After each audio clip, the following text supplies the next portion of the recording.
മാർക്കോസ് 9:42.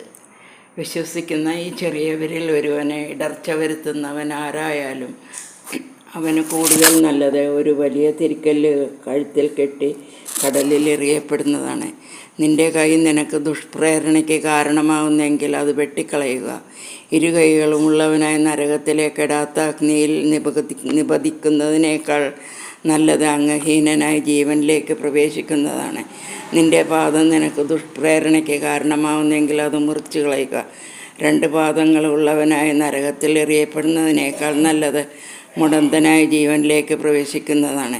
നിന്റെ കണ്ണുമൂലം നിനക്ക് ദുഷ്പ്രേരണ ഉണ്ടാവുന്നെങ്കിൽ അത് ചൂഴ്ന്നെടുത്ത് എറിഞ്ഞു കളയുക. 2 കണ്ണുകളുള്ളവനായി പുഴുചാകാത്തതും തീ കെടാത്തതുമായ നരകത്തിലേക്ക് എറിയപ്പെടുന്നതിനേക്കാൾ നല്ലത് ഒരു കണ്ണോടുകൂടി ദൈവരാജ്യത്തിലേക്ക് പ്രവേശിക്കുന്നതാണ്.